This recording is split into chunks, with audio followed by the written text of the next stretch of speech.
श्री स्वामी समर्थ। नमस्कार सर्वांना। तुम्हा सर्वांचे आपल्या चॅनलवर अगदी मनापासून स्वागत। तुमच्या सर्व इच्छा मनोकामना स्वामी महाराज लवकरात लवकर पूर्ण करो ही स्वामींच्या चरणी प्रार्थना करते आणि आजच्या व्हिडिओला सुरुवात करते। जसं की आपण सर्वांना माहित आहे 25 जुलै पासून श्रावण महिना सुरू होणार आहे। श्रावण महिन्यातील पहिला दिवस म्हणजे 25 जुलैचा वार आलेला आहे शनिवार। 25 जुलै ते 23 ऑगस्ट पर्यंत श्रावण महिना असणार आहे। श्रावण महिना हा अत्यंत पवित्र असा महिना आहे। श्रावण महिना हा भगवान शंकरांना महादेवांना समर्पित आहे। श्रावण महिन्यामध्ये प्रत्येक भक्त ही महादेवांची पूजा करतो।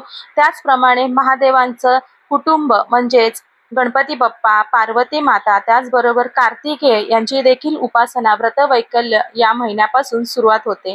श्रावण महिन्यामध्ये आपल्या ब्रह्मांडाचं संचालन हे शिवशंकर महादेव करत असतात। म्हणून श्रावण महिन्यामध्ये प्रत्येक जण आवर्जून शिवशंकराची जमेल तेवढी आपल्या इच्छाने आपल्या यथाशक्तीप्रमाणे जमेल तेवढी ही उपासना पूजा करत असते।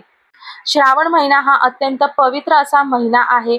सगळ्यात पवित्र श्रावण महिना आहे आणि त्याचबरोबर सात्विक देखील श्रावण महिना आहे।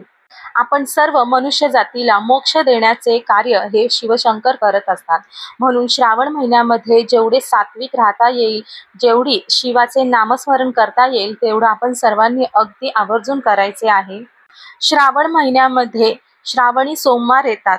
प्रत्येक श्रावणी सोमवारी आपण शिवलिंगावरती शिवमंदिरामध्ये जाऊन शिवलिंगावरती जी सोमवारी आपल्याला धान्य शिवामूठ व्हायची असते ते आपण वाहतो, त्या ठिकाणी पूजा करतो आणि त्याचे फळ देखील आपल्याला अनंत प्रमाणात मिळत असतात। आपली जी काही इच्छा आहे ती पूर्ण करणारे आपले महादेव भोले भंडारी आहेत। अगदी मनापासून आपण त्यांना श्रद्धेने विश्वासाने अगदी साथ देखील घातली तरी देखील महादेव आपल्या भक्तांवरती नक्की प्रसन्न होतात। आपली इच्छा नक्की ते पूर्ण करतात। श्रावण महिन्यामध्ये पूर्ण महिना हा शिवाची उपासना करायची असते। तर म्हणजे जे शिवभक्त आहेत ते अगदी आवर्जून श्रावण महिन्यामध्ये शिवाची उपासना तर करतातच, परंतु ज्यांना इच्छा आहे, आवड आहे त्यांनी देखील आवर्जून या महिन्यामध्ये शिवलीला अमृत, त्याचबरोबर नवनाथ पारायण, त्याचबरोबर शिवकवच असे अनेक शिवाचे व्रतवैकल्य करणे योग्य ठरते आणि त्यासाठी त्यांना त्यांची इच्छा जी काही आहे ती देखील भगवान महादेवांकडून पूर्ण करून घेता येते। तर आजच्या व्हिडिओमध्ये आपण पाहणार आहोत श्रावण महिन्यामध्ये शिवलीलामृत हे पारायण कसे करायचे आहे। अगदीच घरच्या घरी सर्व शिवलीलामृताचे पारायण करतात, परंतु कोणाला ठाऊक नाही त्यांनी हा व्हिडिओ अगदी आवर्जून शेवटपर्यंत नक्की पाहावा, जेणेकरून तुम्हाला तुमच्या सर्व प्रश्नांची उत्तरे मिळतील। तुम्हाला देखील श्रावण महिन्यामध्ये भगवान महादेवांना प्रसन्न करून घेण्यासाठी आपल्या आयुष्यातील जी काही अडीअडचण आहे, आपलं वैवाहिक जीवन चांगलं नाही, आपलं वैवाहिक जीवन सुखी करण्यासाठी, त्याचबरोबर ज्या अविवाहित मुली आहेत त्यांना त्यांच्यासाठी योग्य आणि मनासारखा जोडीदार मिळण्यासाठी शिवलीलामृताचे पारायण कसे करायचे आहे हे सर्व या व्हिडिओमध्ये नक्की कळेल। शिवलीलामृत हे अगदी आपण 1 दिवसाचं पारायण देखील करू शकतो, 3 दिवसाचे किंवा 7 दिवसाचे पारायण देखील आपण करू शकतो। आपण आता आजच्या व्हिडिओमध्ये हेच पाहणार आहोत। आपण 1 दिवस, 3 दिवस किंवा मग 7 दिवसाचे पारायण कसे करायचे आहेत, पारायण करताना आपल्याला पूजा मांडणी कशी करायची आहे, आपल्याला संकल्प कशा प्रकारे घ्यायचा आहे, त्याचबरोबर पारायण काळामध्ये आपल्याला काही नियम आणि अटी देखील पाळायच्या आहेत। तर ते नियम आणि अटी कोणत्या आहेत आणि आपल्याला ह्या पारायणाचं उद्यापन देखील करायचं आहे। तर उद्यापन कशा प्रकारे करायचं आहे हे आपण आता पाहूया। सर्वात प्रथम शिवलीला अमृत हे आपल्याला का करायचे आहे, कशासाठी करायचे आहे, शिवलीला अमृत केल्यामुळे आपल्याला कोणते फळ मिळणार आहे। तर आपल्या जीवनामध्ये A to Z काहीही प्रॉब्लेम्स आहेत, अडचणी आहेत, मग ते आपल्या संसारिक असू देत किंवा एखादा शत्रू आपल्या पाठी लागलेला असेल, शत्रुबाधामुळे आपल्याला त्रास होतोय, आपल्या आयुष्यामध्ये पैसा येतो परंतु पैसा टिकत नाही, आपलं वैवाहिक जीवन छान चाललेलं नाही, त्याचबरोबर संतान प्राप्ती होण्यासाठी, त्याचबरोबर विवाह योग्य वय होऊन देखील काही मुलींना त्यांच्या मनासारखं त्यांच्या योग्य असं वर मिळत नाही, मग अशा देखील वेळेस आपण शिवलीलामृत पारायण हे नक्की करायचे आहे। म्हणजे अगदी मोठ्यातील मोठा संघर्ष आपल्या आयुष्यामध्ये चालू आहे. म्हणून ह्याच्यावर मात मिळवण्यासाठी, महादेवाची कृपा प्राप्त करण्यासाठी, आपल्या पापाचं क्षयन होण्यासाठी, आपल्या पापांच्या दोषापासून मुक्तता मिळवण्यासाठी महादेवाचं हे शिवलीलामृत पारायण नक्की करावं. तुमच्या आयुष्यामध्ये जे काही आर्थिक, मानसिक, शारीरिक त्रास, वेदना आहेत, या पूर्णपणे घालवण्यासाठी महादेवांची ही सर्वात प्रभावी सेवा आहे. महादेवांचं आपण नक्कीच नामस्मरण करतो, मंत्र उच्चारण करत असतो. जी कोणी व्यक्ती शिवाचे मंत्र, नामस्मरण, जाप करत असते, त्याला ह्या प्रकारच्या कोणत्याही बाबी उद्भवत नाही. त्याचं आयुष्य अगदी सुखकारक जाते. अगदी ते मोक्षाला प्राप्त होणारं त्याचं जीवन हे महादेव नक्कीच करत असतात. त्याचबरोबर आपला आत्मा आणि आपलं मन हे शुद्ध करण्याचं काम देखील शिवलीलामृत पारायण नक्कीच करते. तर आपल्याला नक्कीच कळालेले आहे शिवलीलामृत पारायण आपल्याला का करायचे आहे. आता पारायण आपण कधीपासून सुरू करायचं आहे, तर श्रावण महिना हा पूर्ण महिना अत्यंत पवित्र असा महिना आहे. श्रावण महिन्यातील प्रत्येक दिवस हा शुभ दिवस असतो. आपण लीलामृताचे पारायण श्रावण महिन्यातील सोमवारपासून सुरुवात केली तरी देखील चालेल, किंवा श्रावण महिन्यातील कोणत्याही वारी, कोणत्याही दिवशी तुम्ही ह्या शिवलीलामृत पारायणाचं सुरुवात करू शकता. आता पारायण करणे म्हणजे आपल्याला काही नियम आणि अटी पाळाव्या लागतात. आता नियम आणि अटी म्हटलं तर काही जणांना अगदी नकोसे होते देवाची कोणतीही सेवा करण्यासाठी, परंतु काही आपल्याला आपली इच्छा पूर्ण करून घेण्यासाठी, आपला संकल्प पूर्ण करून घेण्यासाठी काहीतरी नियम आणि अटी नक्कीच पाळाव्या लागतात. ज्याप्रमाणे आपण गुरुचरित्राचं पारायण करतो, अगदी तेवढे कठोर असे नियम आपल्याला शिवलीलामृत पारायण करताना पाळायचे नाही, परंतु त्यातल्या त्यात काही असे नियम आहेत ते नक्कीच आवर्जून पाळायचे असतात. आता आपण पारायण 1 दिवसाचं, 3 दिवसाचं, 7 दिवसाचं किंवा 15 दिवसाचं करू शकतो. आता बघा, शिवलीलामृत ह्या ग्रंथामध्ये एकूण 14 अध्याय आहेत. आपण जर 1 दिवसाचं पारायण करणार आहोत तर पूर्ण 14 अध्याय आपल्याला एकाच बैठकीमध्ये, एकाच जागेवर बसून, एकाच आसनावर बसून आपल्याला ते पूर्ण वाचायचे आहेत, पठण करायचे आहेत.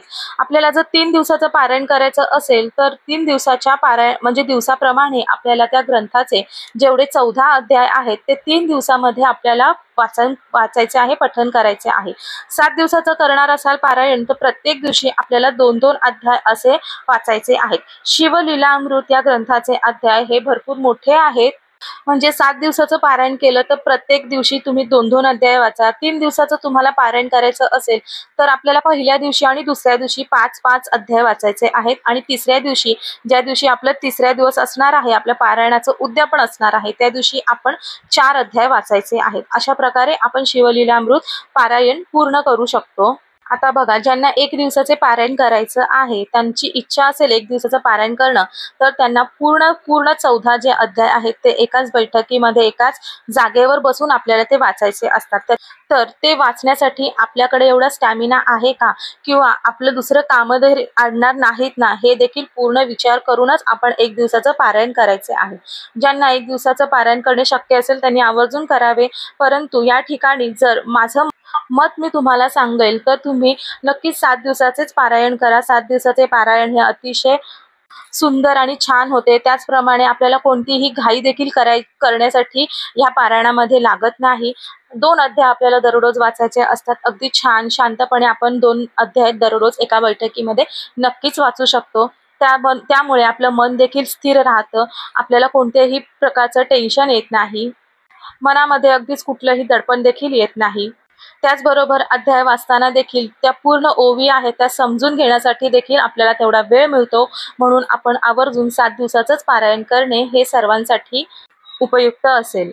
आता आपल्याला पारायण करायचं आहे, अध्याय आपल्याला वाचून काढायचे आहे, म्हणून अगदी स्पीडने, मोठ्याने आपण अध्याय वाचायचे नाही. आपल्याला पूर्ण जे ग्रंथ आहे ते आपल्या जीवनाचा सार शिकवून जाते. अगदी शिवलीलामृत ग्रंथच नव्हे तर प्रत्येक ग्रंथ आपल्याला आपल्या जीवनाचे सार शिकवून जातात. म्हणून अगदी ओव्या वाचताना, ग्रंथाचे अध्याय वाचताना त्याचा अर्थ देखील आपल्याला समजून घेणे गरजेचे आहे. म्हणून घाई गडबड न करता आपण हे अध्याय वाचायचे आहेत.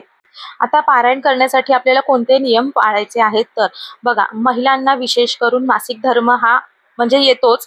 जर त्यांचा मासिक धर्म झाल्यानंतर त्यांनी दुसऱ्या दिवशीपासून पारायण केले तर अतिउत्तम ठरणार आहे। परंतु जर तुम्हाला तुमच्या पारायणाच्या काळामध्ये जर मासिक धर्म आला असेल, येत असेल, तर तुम्ही त्या ठिकाणी तुमचं ते पारायण थांबवायचे आहे किंवा तुमच्या घरामध्ये इतर कोणी हे पारायण पुढे कंटिन्यू करणारे असेल तर त्यांच्याकडून हे करून घ्यायचे आहे। किंवा घरामध्ये कोणीच नाही तर त्या ठिकाणी तुम्ही महादेवांची त्यांना सांगायचं आहे। महादेव भोले भंडारी सगळं काही मान्य करून घेतात। महादेवांना सांगायचं क्षमा करायचं आहे, अशा अशा कारणामुळे मी माझं हे पारायण थांबवते आहे असं म्हणायचं आहे। माफी क्षमा मागायची आहे आणि आपलं पूर्ण मासिक धर्म झाल्याच्या नंतर आपण परत शिवलीलामृत पारायणाला सुरुवात करायची आहे। अगदी महिनाभर शिवलीलामृत पारायण आपण श्रावणमध्ये कधीही करू शकतो। म्हणून मासिक धर्म आला तरी देखील आपलं 4 ते 5 दिवस झाल्याच्या नंतर प्रत्येक महिला हे पूर्ण श्रावण महिन्यामध्ये तिचा मासिक धर्म झाल्याच्या नंतर हे शिवलीलामृत व्रत नक्कीच करू शकते। त्याचबरोबर आपल्याला पारायणाच्या काळामध्ये आणखीन एक नियम पाळायचा आहे, तर तो म्हणजे आपल्याला ब्रह्मचर्याचे कडकडीत पालन करायचे आहे। या ठिकाणी तुम्ही 3 दिवस, 7 दिवस किंवा 15 दिवसाचे जर पारायण करण्याचे ठरवले असेल तर पूर्ण ह्या पारायणाच्या काळामध्ये ब्रह्मचर्य आपल्याला नक्की पाळायचे आहे। सात्विक राहायचं आहे। सात्विक राहूनच आपल्याला सर्व काही पूजाविधी करायची आहे। त्याचबरोबर पारायणाच्या काळामध्ये बाहेरचे अन्न परान्न खायचे नाही, हॉटेलचे जेवायचे नाही। आपल्याला श्रावण महिन्यामध्ये रक्षाबंधन देखील येते। मग रक्षाबंधनाच्या वेळेस आपण आपल्या भावाला महिला खास करून ज्या भावांना राखी बांधण्यासाठी माहेरी जातात तर त्या ठिकाणी देखील त्यांनी माहेरचं देखील काहीही खाता कामा नये। एवढे 2 नियम आपल्याला आवर्जून ह्या पारायणाच्या वेळेमध्ये पाळायचे आहे।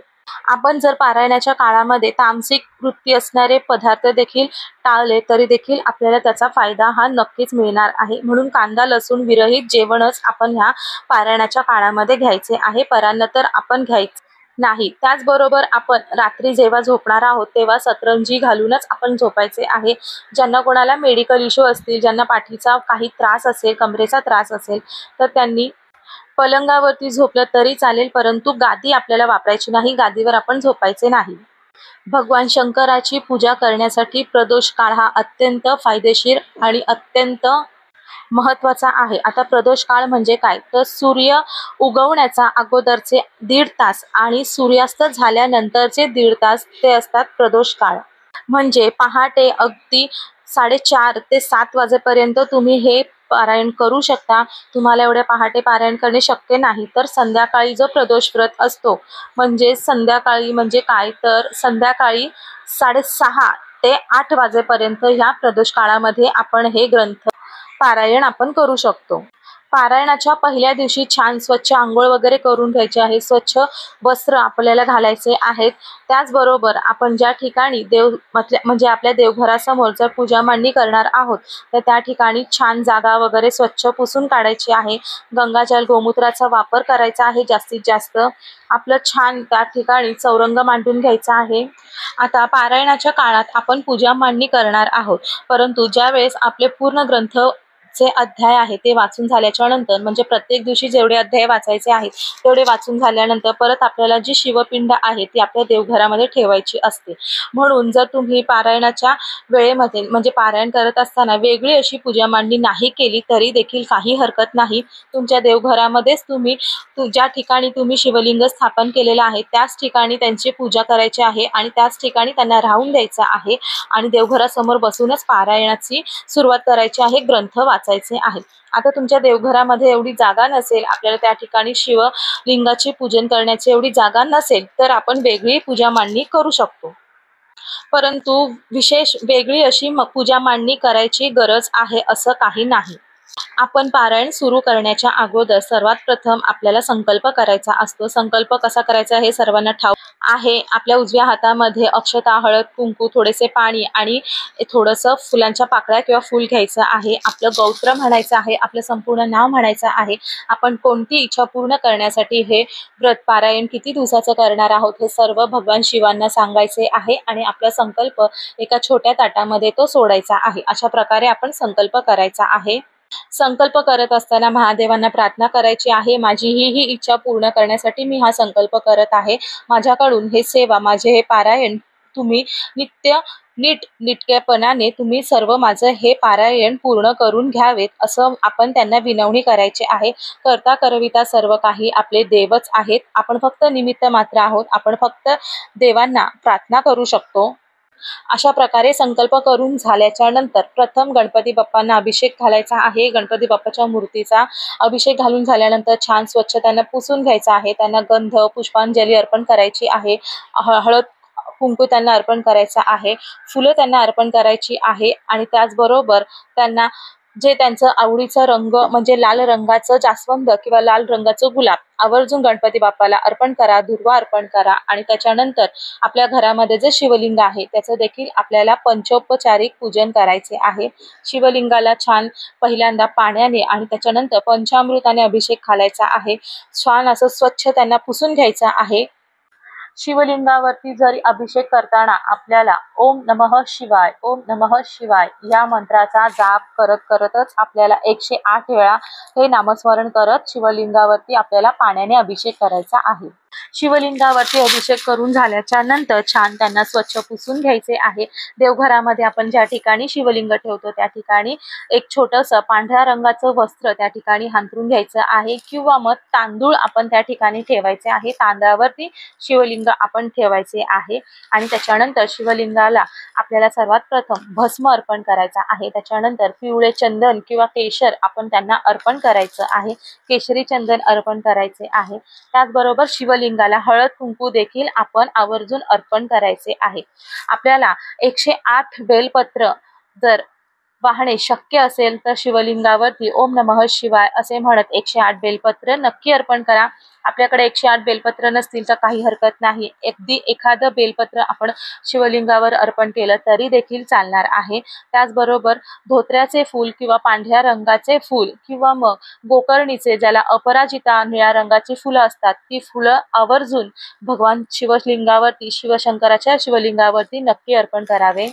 पूजा करत असताना आपण सर्वात प्रथम आपल्या माथी भस्म हा लावायचा आहे। भस्म लावण्याचं कधीही विसरायचं नाही आणि त्याच्यानंतर अशा प्रकारे आपण पूजन करून घ्यायचं आहे। पूजन करून झाल्यानंतर आपण शिवलिंगासमोर दिवा प्रज्वलित करायचा आहे। आपल्या देवघरामध्ये ऑलरेडी दिवा हा असतोच, परंतु तरी देखील एक छोटासा तुपाचं निरंजन आपण नक्की लावायचा आहे। धूप दीपाने त्यांना ओवाळून घ्यायचं आहे आणि नंतर ग्रंथ वाचण्याला सुरुवात करायची आहे। तर पहिल्या दिवशी अशा प्रकारे पूजन झाल्याच्या नंतर दुसऱ्या दिवशी पारायणाच्या दुसऱ्या दिवशी आपल्याला शिवलिंगावरती अभिषेक करायचा असतो का, तर हे कंपल्सरी नाही। तुम्हाला जर इच्छा असेल शिवलिंगावरती अभिषेक करणे पाण्याचा तर नक्की करावा, परंतु दररोज अभिषेक करायचाच आहे पारायणाच्या काळात असे काही नाही। तर अशा प्रकारे पारायण करायचे आहे। अशा प्रकारे पारायण झाल्याच्या नंतर आपलं जेव्हा उद्यापनाचा दिवस असेल त्या दिवशी आपण शिवमंदिरात जायचे आहे। शिवमंदिरामध्ये जाताना आपल्या बरोबर 1.25 किलो तांदूळ म्हणजे अखंड अक्षता अखंड तांदूळ घेऊन जायचे आहे आणि त्याचबरोबर पांढऱ्या रंगाचं वस्त्र आपण शंकराच्या मंदिरामध्ये उद्यापनाच्या दिवशी जाऊन अर्पण करायचे आहे। आता त्या ठिकाणी म्हणजे शिवमंदिरामध्ये एखादे ब्राह्मण गुरुजी असतील तर त्या ठिकाणी त्यांना ते गुरुजींना आपण 1.25 किलो तांदूळ आणि जे पांढरं वस्त्र आहे ते त्यांना आपण अर्पण करायचं आहे। त्या ठिकाणी गुरुजी किंवा कोणीही नसेल तर बाहेर गरजू असतात, गरीब जे बसलेले असतात त्या ठिकाणी त्यांना आपण हे तांदूळ आणि पांढऱ्या रंगाचं वस्त्र हे देऊ शकतो। त्याचबरोबर उद्यापनाच्या दिवशी आपण घरी एखादं लहान मूल किंवा मग एखादी अविवाहित मुलगी असेल किंवा विवाहित जोडपं असेल त्यांना आपण घरी बोलवायचे आहे आणि त्यांना आपण जेवू घालायचे आहे। अशा प्रकारे अगदी साध्या सोप्या पद्धतीमध्ये उद्यापन करायचे आहे। आता पारायणाच्या काळामध्ये आपण जर भगवान महादेवांना दूध साखरेचा नैवेद्य दाखवला तरी देखील चालेल, परंतु आपण उद्यापनाच्या दिवशी जे भगवान शंकरांना प्रिय आहे म्हणजे चूरम्याचे लाडू हे नक्की आवर्जून चूरम्याच्या लाडूचा भोग आपण पारायणाच्या उद्यापनाच्या दिवशी नक्कीच महादेवांना दाखवायचा आहे। त्याचबरोबर आपलं पारायण जेव्हा म्हणजे ग्रंथ वाचून होतात तेव्हा देखील आपल्याला गणपती बाप्पाची आरती करायची आहे आणि नंतर आपल्याला महादेवांची आरती ही नक्की आवर्जून करायची असते। या ग्रंथाचे जे अध्याय आहेत त्या अध्यायाचे फलश्रुती देखील अगदी वेगवेगळ्या आहेत।